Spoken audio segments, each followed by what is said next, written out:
Muito bem. Eu estou aqui, hoje é uma segunda-feira, hoje é dia 10 de abril.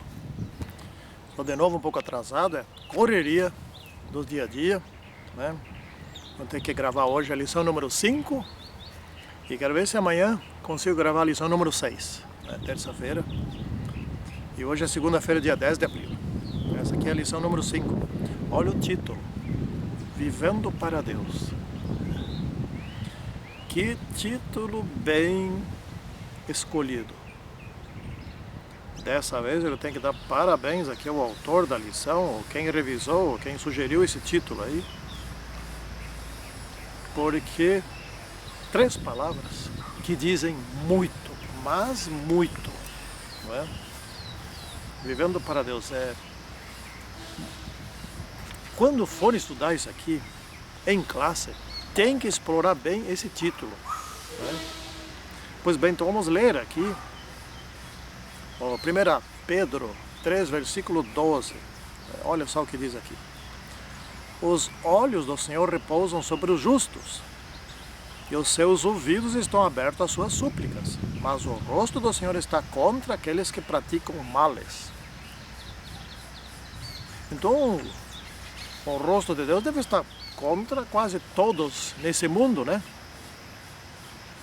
Pois é. Já que está tão ruim nesse mundo, estamos vivendo no meio de um lixo, tendo que ser testemunha viva, tendo que ser um sermão vivo. Vamos orar para que Deus nos ajude nessa lição aqui, né? Esse título valiosíssimo, Vivendo para Deus. Santíssimo e poderoso Deus, abençoe-nos agora no estudo desta lição. Nesse momento aqui que estamos fazendo a gravação e também quando muitos o assistirem. Santíssimo Deus, nós queremos viver para Deus nesses últimos dias. Estamos nos derradeiros dias da história da humanidade. Grande privilégio. Em nome do Senhor Jesus Cristo. Amém. Pois bem, o mundo, como já disse antes, está podre. Basta assistir o noticiário, né? Agora, não faz muito, foi semana passada, e quando ouvirem essa lição já terá feito mais tempo. O Trump mandou atacar a Síria com 59 mísseis, né? Isso porque, segundo ele, e outros dizem que é o contrário, a Síria atirou bombas de gás sobre muitas pessoas e deu muito sofrimento, porque aquele gás, ele arde e vai penetrando na pele. Andaram dando jatos de água nas pessoas, etc. E tal. Foi simplesmente horrível. Pois bem, como se os Estados Unidos nunca tivessem jogado gás, aquele secante, sobre o Vietnã do Norte, né? Que foram destruindo tudo, plantações, pessoas, animais. Que moral tem eles para fazer qualquer coisa? Quer dizer, nós estamos num mundo onde uns acusam os outros e todos são culpados. E nesse mundo é que nosso estilo de vida deve fazer a diferença. E essa é a lição. Vivendo para Deus, fazer a diferença, né? Então aqui está escrito assim: estudaremos a nova vida dos cristãos depois da sua entrega. Então a mudança deve ser tão grande que chama atenção aos outros.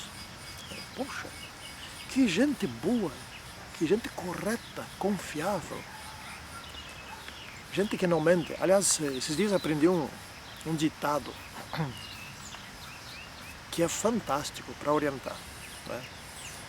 Depois da primeira mentira, toda a verdade se torna uma dúvida. Então, nunca se deve mentir. Faz parte da nossa lição aqui. Tá bom, vamos indo adiante. Bom, nós temos que estar unidos, nós cristãos temos que ser unidos. E isso está faltando. Está faltando união, harmonia, né? E de que maneira se adquire essa harmonia? É pelo servir uns aos outros? Não. Servir é um instrumento da harmonia.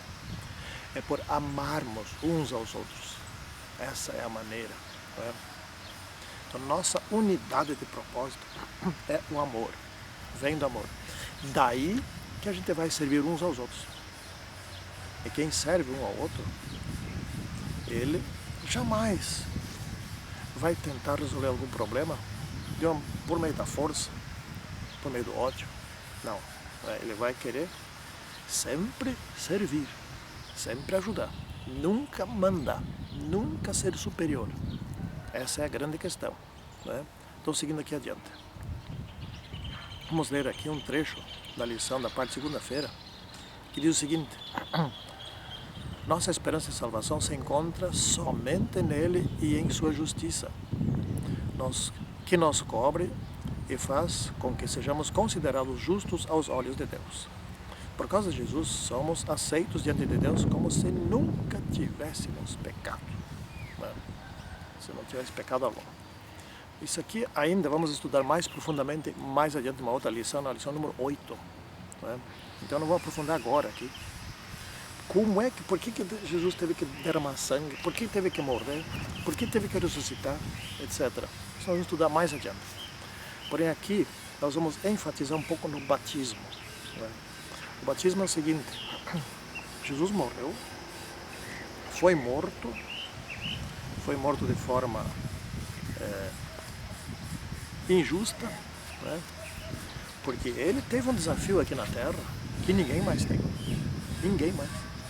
O desafio dele era nunca pecar, porque ele não podia pecar. Ele não podia ser perdoado. Ele é o perdão, então ele não pode ser perdoado. Ele tem que fornecer o perdão.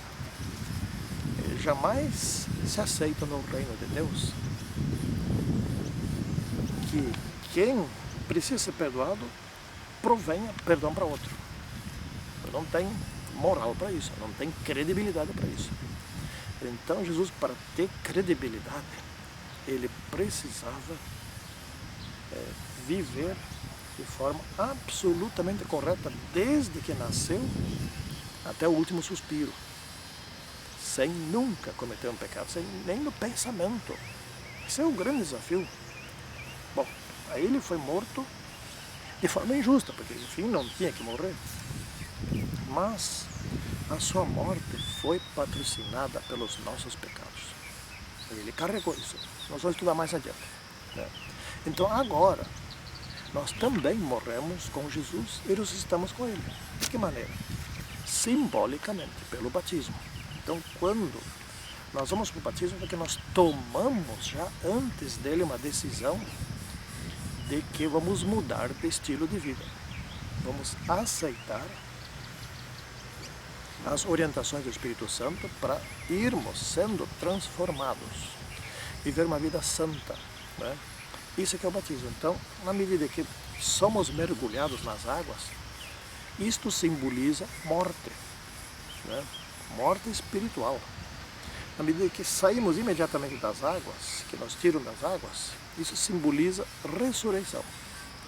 Ressurreição de um novo propósito de vida, de um novo estilo de vida, não aquele anterior, de gosto pelo pecado, e sim um novo, de não gostar mais de pecar, de largar a velha vida, de não mais fazer aquilo de sempre.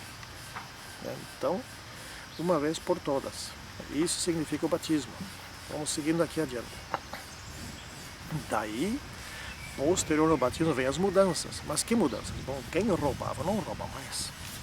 E se roubar alguma vez, vai passar por uma angústia de arrependimento, porque ele agora é outra pessoa. Mas o natural é que muitos dos pecados anteriores não se façam mais. Não vai mentir mais, não vai mais querer beber, quer uma nova sociedade, quer um novo estilo de vida, vai cuidar da saúde de forma correta. Bom, tem muitos nossos irmãos que não cuidam da saúde, precisam tomar uma providência em relação a isso. Então vai haver muita mudança na vida dessas pessoas.